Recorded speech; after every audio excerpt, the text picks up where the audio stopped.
In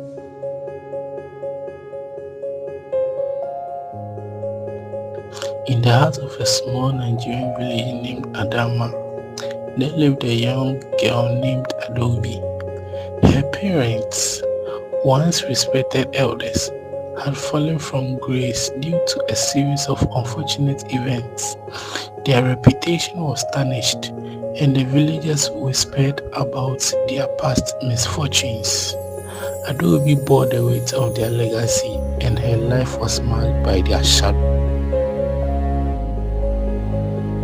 Her skin was the color of rich mahogany, and her eyes held the wisdom of ancient trees.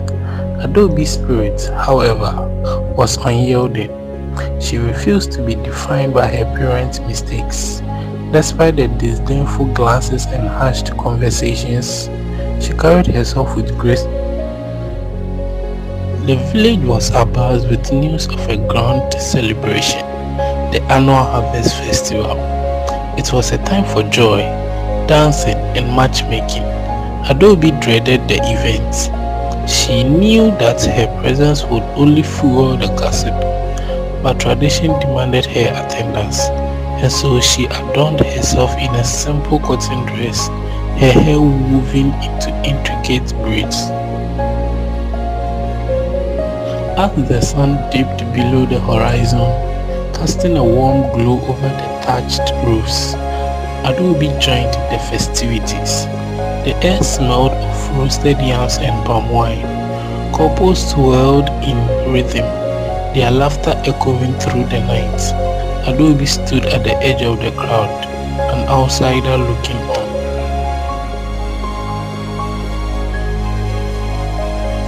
And then he appeared, a man unlike any she had ever seen. His name was Ikena, and he was the embodiment of prosperity.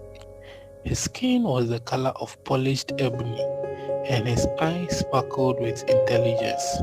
His tailored suit hinted at a life beyond the village, a world of possibilities. Ikena approached Adobe, his smile disarming.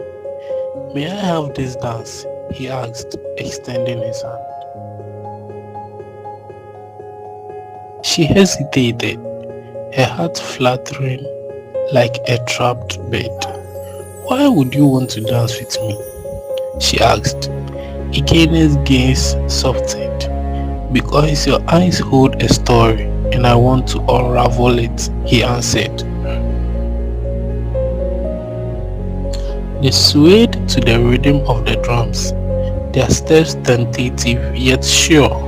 Ikena listened as Adobe shared her dreams, the ones she dared not speak aloud.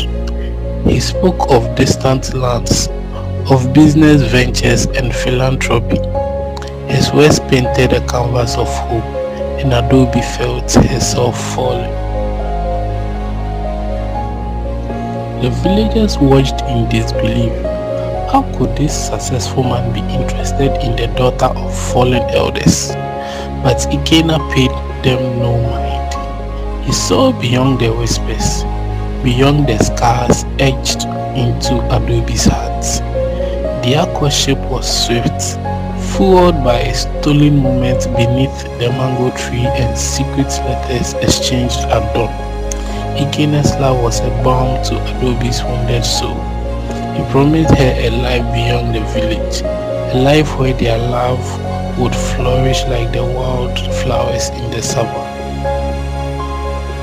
On a sun-kissed morning, surrounded by the rustling leaves and the songs of birds, Ikena knelt before Adobe. "Will you be my wife?" he asked, holding out a simple gold band. Tears blurred her vision.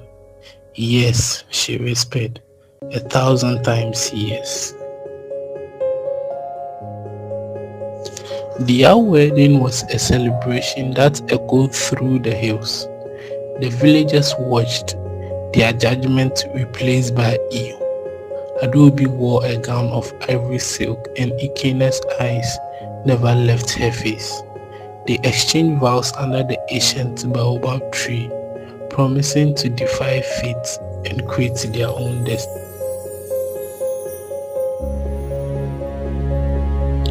And so, Adaobi and Ikenna embarked on a journey, a love story that transcended backgrounds and boundaries. They built a home in the city, where the ocean kissed the shore, and their laughter filled the rooms. Ikenna's success grew, but he remained grounded, never forgetting the girl who danced with him under the moonlight. As the years passed, Adaobi's parents found redemption. Their daughter's happiness was their salvation.